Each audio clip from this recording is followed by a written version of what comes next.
Most people don't realize how much their personal information is being bought and sold every day. Data brokers are making billions, pulling details about you from public records and the internet, and then packaging and selling it, usually without your consent. That's how your information lands in the hands of scammers, spammers, even stalkers. It's why you get endless robocalls and why ads seem to follow you everywhere. That's where Aura comes in. Aura actively removes your data from broker sites and keeps it off. They also instantly alert you if your information shows up in a breach or on the dark web. But Aura goes beyond data protection. With one app, you get a VPN, antivirus, password manager, spam call protection, dark web monitoring, and even up to $5 million in identity theft insurance. All backed by 24/7 US-based fraud support. Other companies might sell just credit monitoring or just a VPN.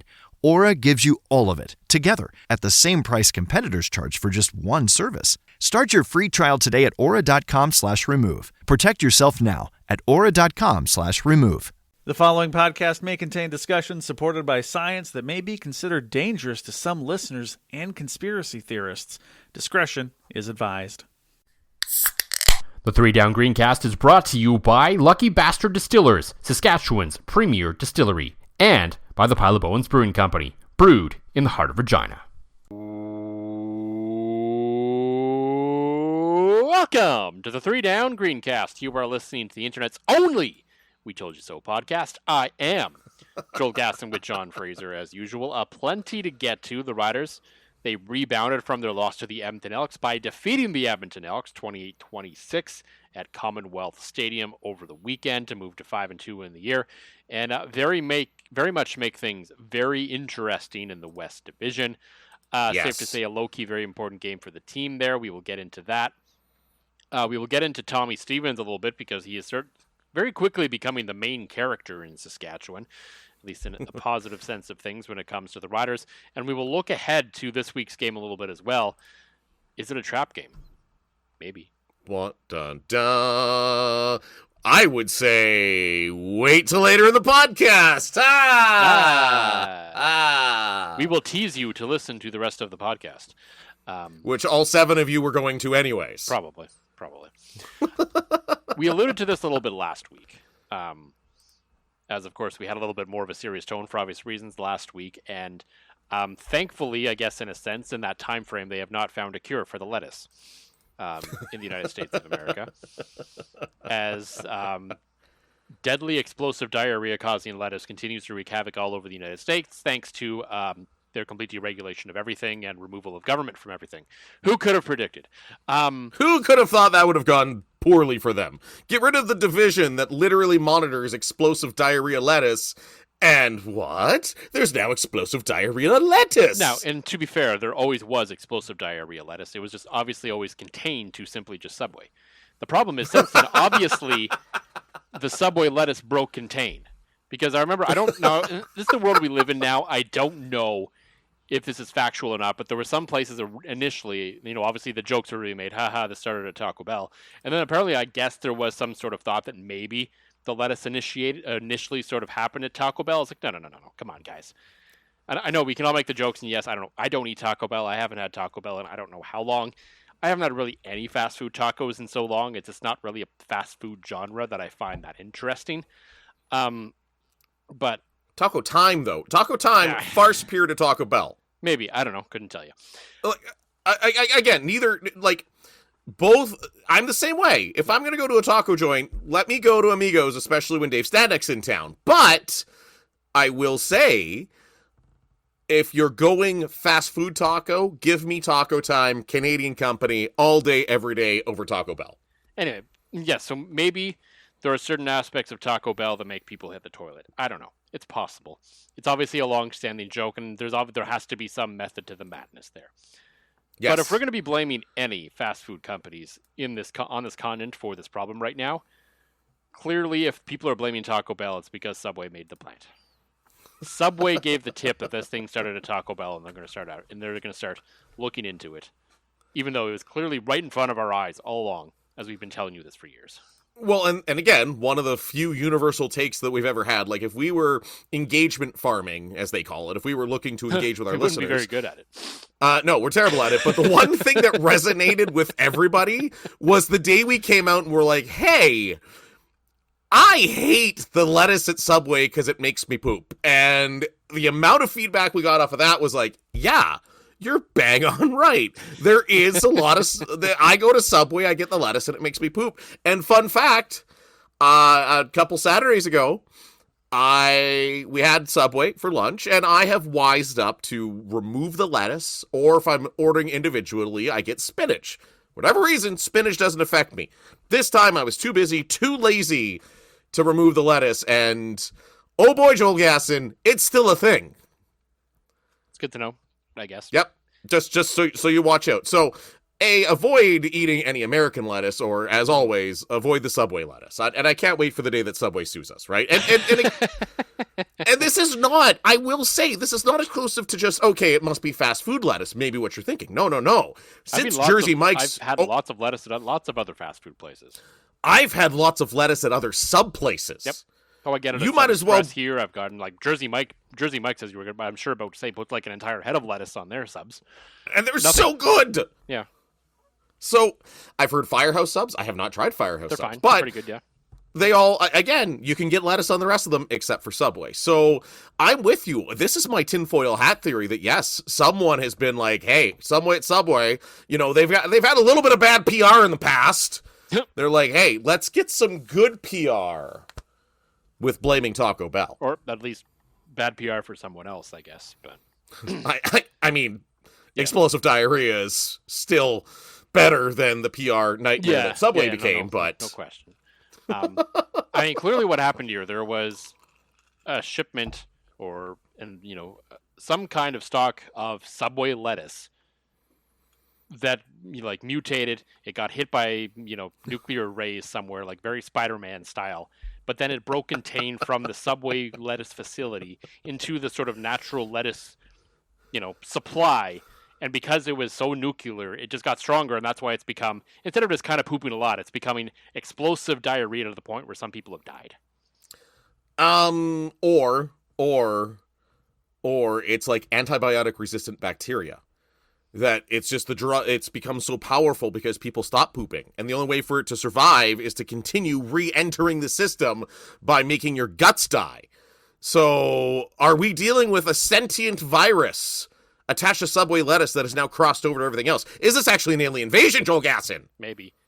I thought maybe we were going down, is this like a sort of South Park situation where they got worried about methane and I believe global warming? Yes. And so they all stopped farting in order to control the methane, but then they all started spontaneously combusting, so they had to find the perfect amount of fart to not combust but also not destroy the planet.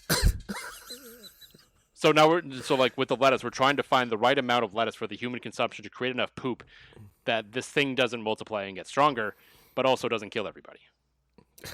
I think we have just made the next Independence Day, or maybe The Happening, or something like that. There you go, Hollywood. Final Destination. This time it's shitty. Done. You got a Costanza. I think the podcast's over on that one, Gas. Nobody's beaten that. My goodness. Oh, man. I humbly kneel in defeat in any kind of a joke off on that one. That was well done.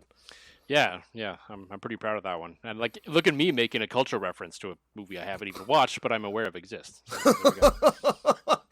Well, and that's the thing that surprised me the most. And then I thought, who hasn't, because we grew up in the era of the first Final Destination. Mm-hmm. I still can't drive behind a logging truck. So I thought that there's maybe... memes about that all over the internet about how, millennials driving behind giant things and trucks, and we all think about it.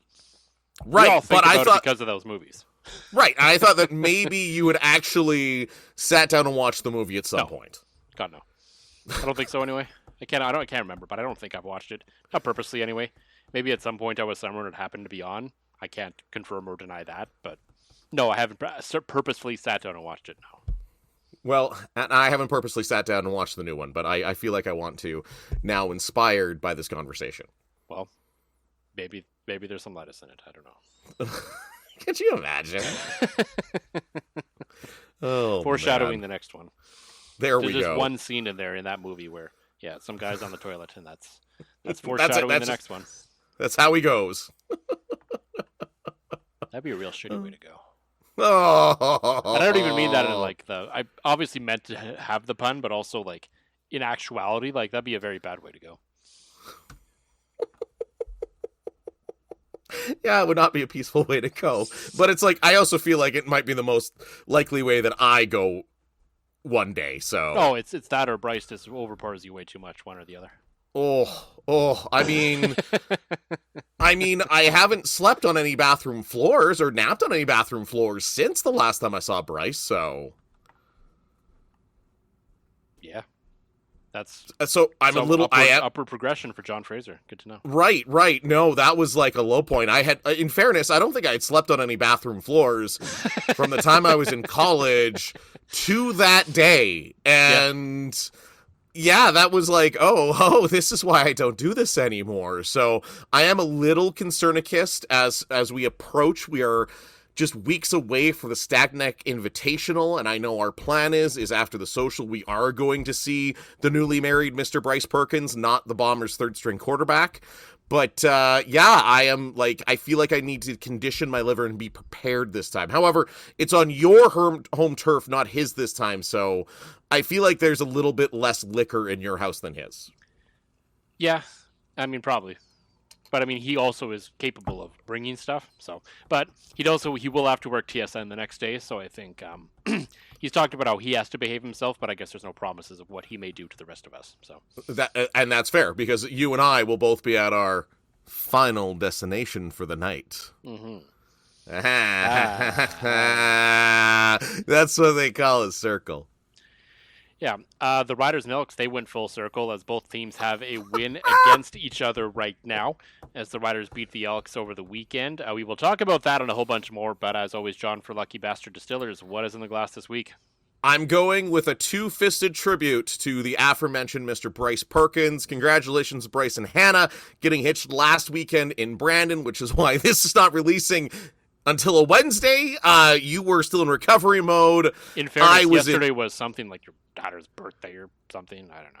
You know. Yeah. Like, also, come on, John. Like, I know. Come on. Like, come on.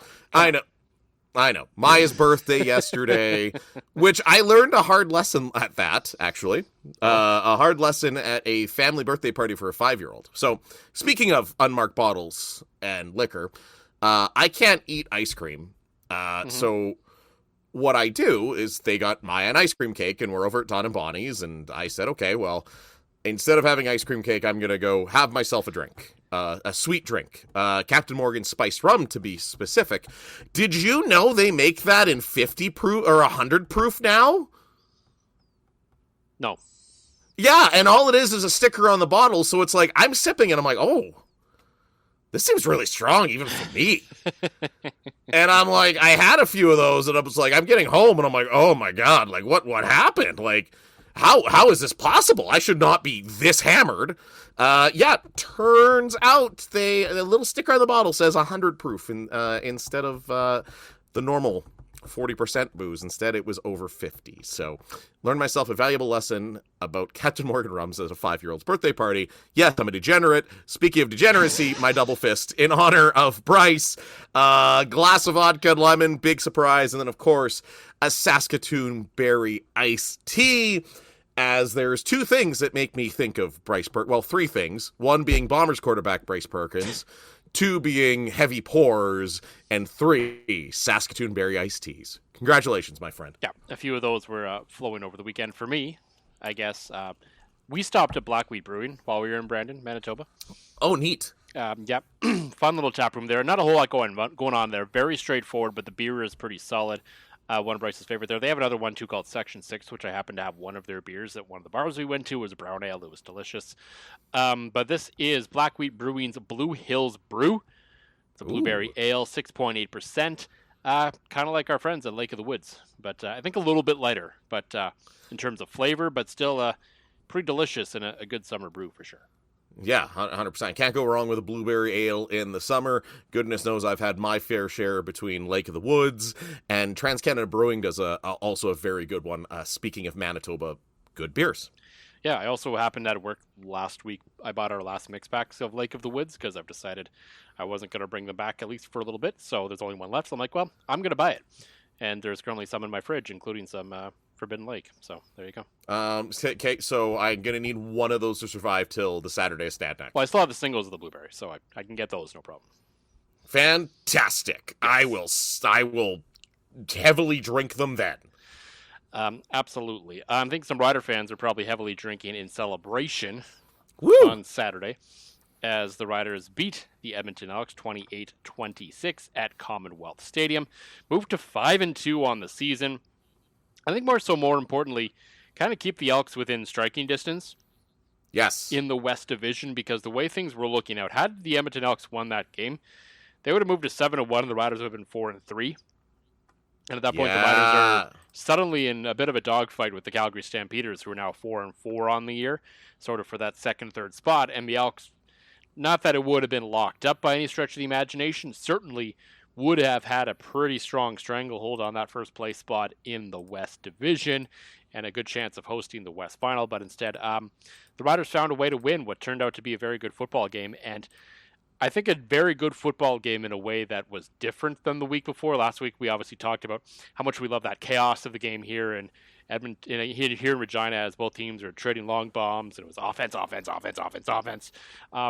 This game a little more like sort of prototypical football fans saying, that was a good football game.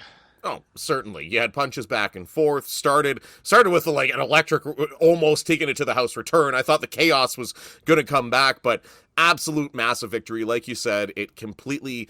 And again, it's funny that like you're only up one win on Calgary and Winnipeg, and it feels like this team has been so much better. Well, I don't think we have to worry about Winnipeg at this point, but you never know, Gas. You never know. But I know.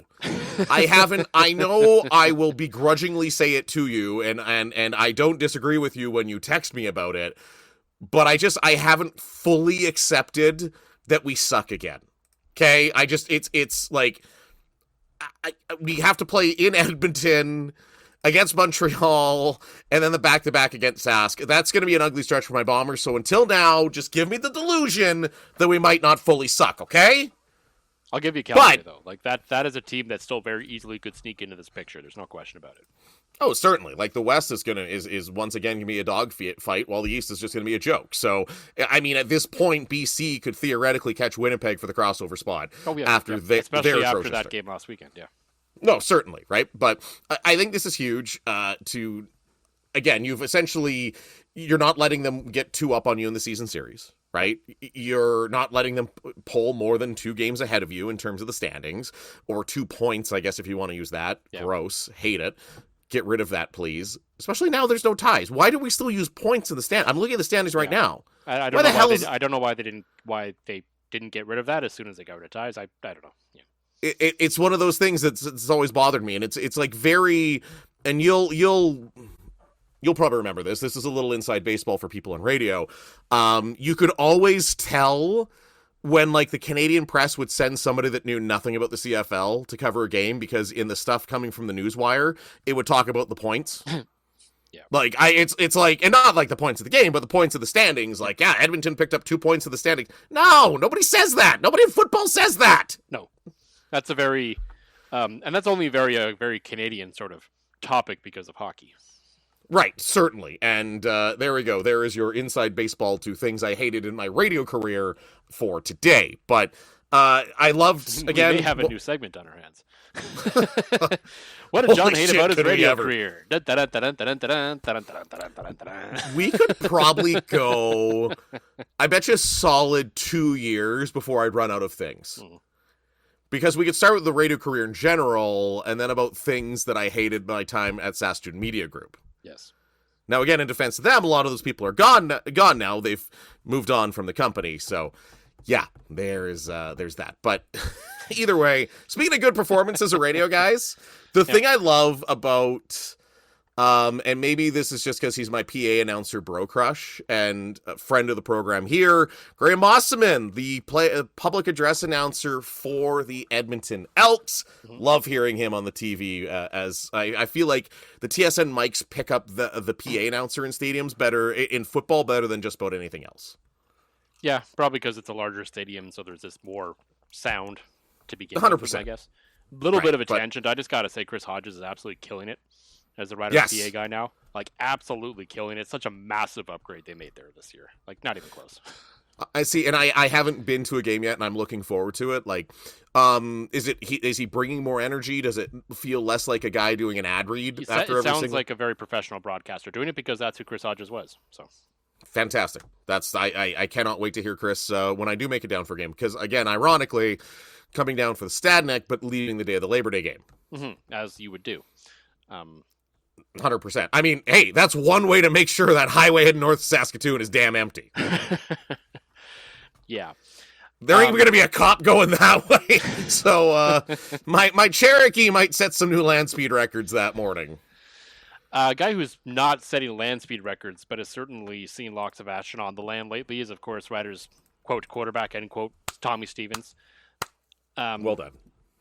I know 2 years ago when he signed here, we talked about that in a negative light, and I stand by everything I said. Most people don't realize how much their personal information is being bought and sold every day. Data brokers are making billions, pulling details about you from public records and the internet, and then packaging and selling it, usually without your consent. That's how your information lands in the hands of scammers, spammers, even stalkers. It's why you get endless robocalls and why ads seem to follow you everywhere. That's where Aura comes in. Aura actively removes your data from broker sites and keeps it off. They also instantly alert you if your information shows up in a breach or on the dark web. But Aura goes beyond data protection. With one app, you get a VPN, antivirus, password manager, spam call protection, dark web monitoring, and even up to $5 million in identity theft insurance. All backed by 24/7 US-based fraud support. Other companies might sell just credit monitoring or just a VPN. Aura gives you all of it, together, at the same price competitors charge for just one service. Start your free trial today at aura.com/remove. Protect yourself now at aura.com/remove. I still maintain that what Tommy Stevens is doing, they can either A, list him somewhere else on the roster and have it do it, or B, find some other big guy that isn't a quarterback to do it, and S, actually dress a QB3. However, there is no denying what Tommy Stevens is currently doing for this offense. He may be their most consistent player right now that guys are getting hurt. Sam Amelis questionable this week. Keon Schaefer-Baker out. Things are starting to look a little questionable in some spots in that regard. AJ Ouellette still sort of on the sixth game as well. So things to deal with there. But Tommy Stevens, I mean, we have to give the guy his flowers for how he's performing. Not only as obviously just picking up first downs, but they've expanded his role, and Mark Mueller, to his credit, has figured out so many different ways to start using this guy. I mean, he scored 3 touchdowns, a career high in that game against the Elks, and yet again came in on that closer's role, which has become such a brilliant use of him. Because as we've talked about before many times, I know there's some people out there who want Trevor Harris still out there throwing and doing different things and keeping the offense more diverse to sort of keep things moving and win the game that way.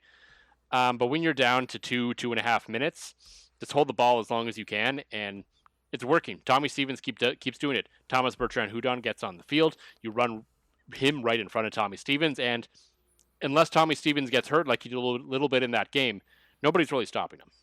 No, and I think the key is, and I'm with you, I also think that you should find a way to dress an actual QB3, because there might be a day. You never know. I mean, Trevor Harris is our age. I mean, it hurts to get up some days. Yes, realistically, the odds of both Trevor Harris and Jack Cohn getting hurt in a game are astronomically low. I get that. Both of them getting to the point that they can't play is very, very, very, very, very unlikely. But it is still not 0%. So that's why I would still rather have an actual QB3, dress Tommy Stevens, tight end, backup tight end, somewhere else on the roster. Doesn't matter. Just, put him a linebacker. I don't care. Just put him somewhere that he can just go do what he does and not count as a quarterback, so you can have an actual quarterback on the roster. Yeah, well, certainly. But I think I'll back up the statements a little bit about him not being, about not having the third quarterback because of his expanded role this year. Yeah. Right. It made no sense that you'd send him in there just to get the needed first down or the goal line or attempt to score on the goal line.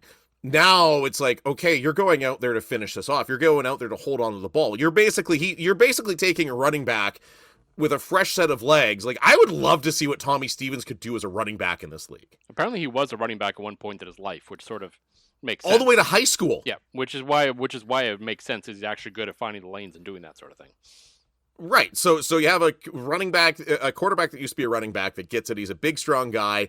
And the fact that they're just like, yes, take the ball and go close this out and to have that role for him so he's more than just the guy that gets you first downs on the roster, I've got no problem with it. I think him as that specialist, we saw it a little bit in Winnipeg with Chris Trevler. Now, I will argue that Chris Trevler can throw better than Tommy Stevens. Yes. But it's great to see the coaching staff go out and be like, okay, we have this asset. Let's deploy him in ways that make the most sense. So, and honestly, he's starting to give me Cody Fajardo year one vibes. Like, he just seems like a super likable guy in his interviews, right? Like, the way that he even talked about, like, oh man, when I fumbled on the goal line and I didn't think I was going to get the ball back and I just wanted to redeem myself. Like, he just seems like a humble dude in interviews. The fact that he's buying donuts for his offensive line, like, it seems to me like, at least in terms of the fans around him and the media coverage of him, he's kind of becoming that, like, really lovable guy like Cody was in his first year with the corn dogs and Jesus sprinkles. Yeah, I can see where you're coming from. The difference is he's never going to be QB1, and I guess that pressure of being QB1 is never going to be on Tommy Stevens. So right, maybe he can ride that wave out a little bit longer. And certainly there are going to be opportunities for Tommy Stevens to earn some extra bucks in this market if he continues to be as popular and as effective as he has been, because there's no doubt that will come. The one thing and for us, the one thing, sorry to cut you off, Gas, but there's one more point I gotta make to the Tommy Stevens love. Yep. The quarterback, he has entrance music. Yes. He has awesome. finishing music technically. He comes out and then they hit the Stone Cold Steve Austin theme as soon as he converts the first down. I've maintained they need to play that. They don't play it after touchdowns, which I think is wrong. I think they should continue to play it after touchdowns as well. Anytime he converts and does his job, it should play. I 100% agree. You can go into the rest of the chaos with Gaynor and the fight song and all that, but just let me hear the Stone Cold Steve Austin. And once again, you and I proving everything is wrestling. Yeah, and I've also sent out some feelers to be like, hey, he needs a graphic on the screen of like the glass shattering when he converts. Oh, I've been told yes! I've been told they've been trying to work on it. They haven't quite figured it out yet. Maybe they won't, but they're trying. So I think that needs to happen. So Maxtron crew, please make that happen. That would be great. I think they already took my little bit of advice and cranked the glass shattering a little bit, because for the longest time it was like very just subtle Stone Cold Steve music in the background. Yeah, it's definitely been amped up a little bit this year. So that's good. The other thing I would add before you so rudely interrupted me. I know. I'm sorry. Was Tommy, we love what you're doing, but don't punish your offensive line with Tim Hortons donuts. Now, out of all the things at Tim Hortons, they are maybe the most palatable thing there. Like, they're fine. They're not awful donuts. They used to be much better, but out of everything, the farmer's wrap with sausage when you're hungover, up there. It's up there. It's not bad, yeah. Mostly because they douse it in like a hot sauce if you want. Yeah. But yeah, the donuts there in terms of regular menu stuff are objectively okay. But there are much better donuts in this city. So please reach out to the local bakeries. They will keep the offensive line much happier than anything Tim Hortons could ever produce. Well, and I feel like if you're a local bakery, for the cost of making, I guess, 3 dozen donuts this week, and you just bring them for Tommy Stevens to give away, like, right, like, but I mean, seriously, like, attach a business idea, go attach yourself to that wagon. Like, if I had a donut shop, I would be showing up at Rider practice, like, donuts from Saskatoon should be on the road right now. Nestor's Bakery, the same damn thing, right? Everyday Darkside, Nestor's, Regina, yep. Right? Like somebody should be showing up at Rider practice with 4 dozen donuts, 1 dozen for the media guys to make sure that they actually cover the fact you showed up, and then 3 dozen for the offensive line. Like, boom, there you go. I mean, I'm sure the Tommy Stevens contract is like, there's probably a reason he goes to Tim Hortons is because they're cheap AF. I mean, he's also probably the best paid QB3 in the league, I'm guessing. Also that, but still, it's not like the guy's sleeping on a bed of money every single night. So if you're a local Regina donut shop, I think you have a glorious opportunity here to cross-market with Stone Cold Tommy Stevens. Yeah, absolutely. And yes, this is obviously far more economical than when Corey Sheets used to bring in the burger truck every time he picked up a 100-yard game. Yeah. In that year where he rushed for like 100 yards every single game. Yeah, he probably said that in camp and then went off on that second preseason game at home and went, oh, shit. Yeah, it was 2013 when he was the established starter. And yeah, he rushed for the most yards out of like anyone has in the last little while. So yeah, that was an expensive year for Corey Sheets, but hey, it all worked out in the end for him, so I guess that's okay. Yeah, won a Grey Cup and Grey Cup MVP with, I believe, a record number of rushing yards in the Grey Cup game. So yeah. Yeah. The moral of the story is, I guess, buy your offensive lineman food and you'll have a good year. I mean, as you should. Right? Like, if you're a quarterback or running back. If you hear about all these stories in the NFL of, like, guys buying their offensive, like, the quarterbacks buying their offensive linemen, like, four-wheelers or skidoos or whatever, some, big extravagant thing. And I bet, like, man, just give these guys food. That's all they want. Give them some good food. Just give them something, because you can be the absolute best running back or quarterback on the planet Earth, and if your offensive line doesn't protect you, you're going to look like hot dog shit. No, absolutely. Right? So it's good to see that Tommy, for all the accolades and all the flowers he's getting, he still recognizes what makes him great. Absolutely. The other sort of funny thing to come from that was the comments post-game from Corey Mace. Yeah. About Tommy Stevens, how he, quote-unquote, has the strongest arm on the team. You know, that's he knows, the whole league knows that he ain't throwing it. He's just trying to put that sprinkle out there. But there's obviously, yes, he's trying to put the sprinkle of doubt in there. And I don't doubt that maybe Tommy Stevens technically can throw the ball the hardest. But right. Is it well and in the right location is another question. Because Tommy Stevens is obviously the biggest quarterback on the team. He probably has, in terms of miles per hour, the strongest arm on the team. But yeah. Well, especially with the years and years on Trevor Harris's shoulder. So Corey Mace wasn't really lying, but what other comment that Mace has said that surprised me is his ongoing support for Hale. Yes. As well. To go from look at you transitioning.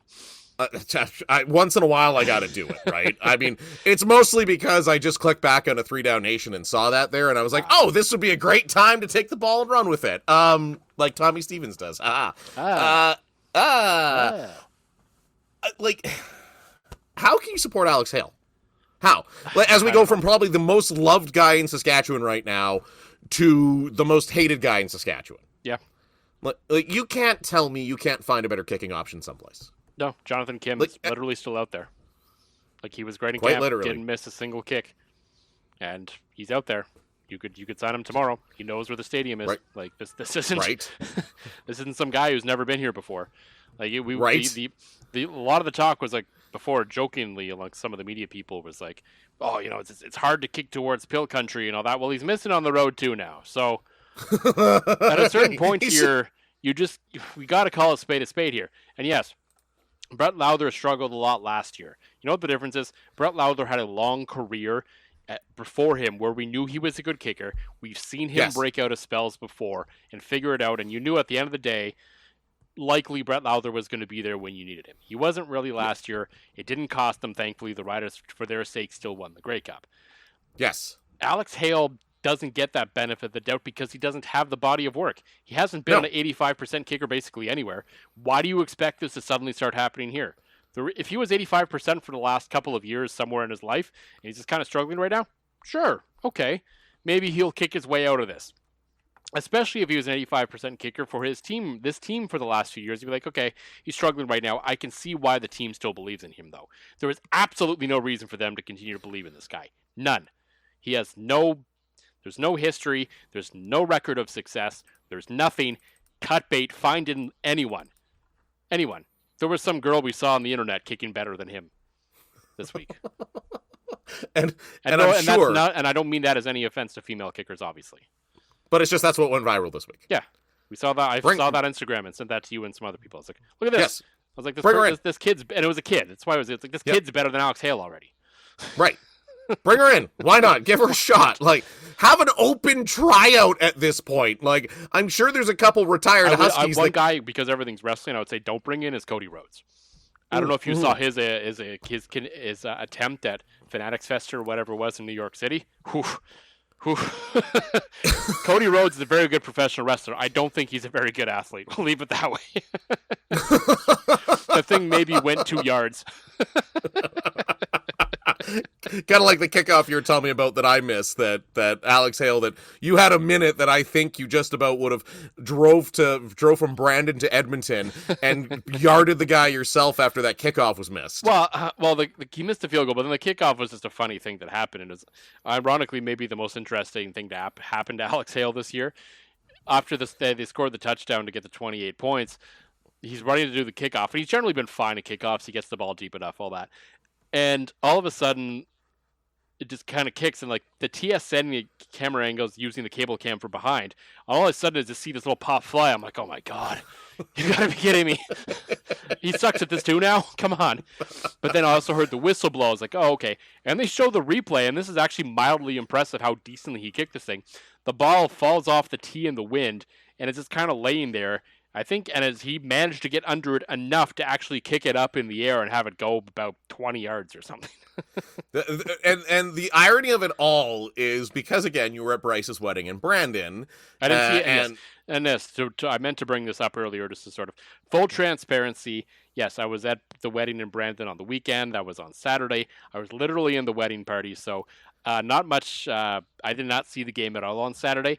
I didn't watch the game until Monday afternoon. Hence the lack of good, bad, and dumb this week. And the worst part is that might be the best personification of dumb I think we've seen this season. It was one of them. It was certainly up there. Like that would have made the list for sure. Yeah. You just made the list.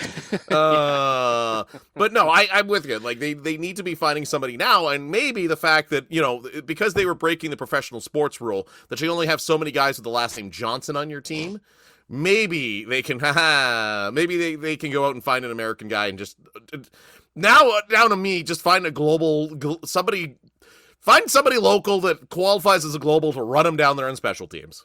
Yeah, like this has to be sorted out, or otherwise it could cost them. Like it's already cost them at least one game this year.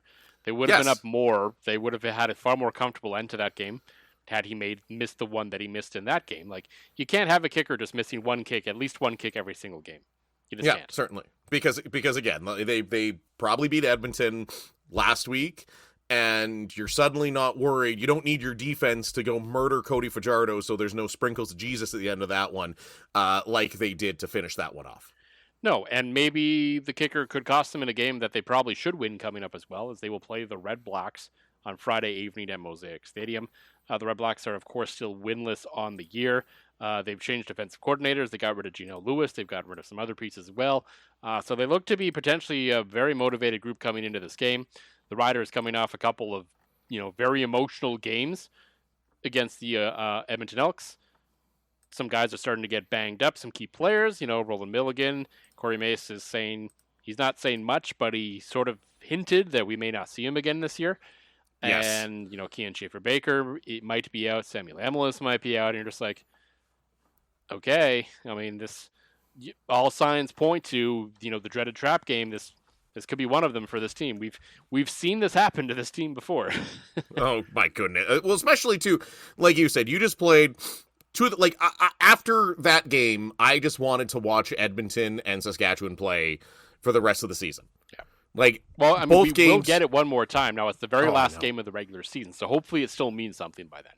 Well, I agreed, because both these teams have been so good and they match up so well with each other. And I truly hope that game is for first place in the West. Oh, so that would be so awesome. It's like a bonus playoff game. It's amazing what happens when the regular season matters. Yes. Hate next year. Oh, gross. But you're right. This does have trap game written all over it. There's lots of, and I think, and as much as I'm still, as I admit, refusing to come to terms with the fact that my Blue Bombers are actually bad. The Winnipeg Blue Stains, yep. The Winnipeg blew at homes, blew all the games at home so far. It's still, I think Ottawa is a better team than we're letting on. I mean, I think Ottawa, without their quarterback, without Jake Mayer, would be a much better team. which is, again, shocking that Jake Mayer has been anointed Ryan Dinwiddie's guy. But I don't know. You're right. It's got that trap game feel. It's going to be a Friday night at Mosaic, which typically is not your strongest or most energetic crowd. There's a lot of factors that said this could be a trap game. Like, I'm not saying the Riders are going to lose, but do we know the spread yet? I believe on the picks document that's coming out for 3 donation on Thursday, so probably by the time you listen to it, I believe the one we have it at is at 7.5 points.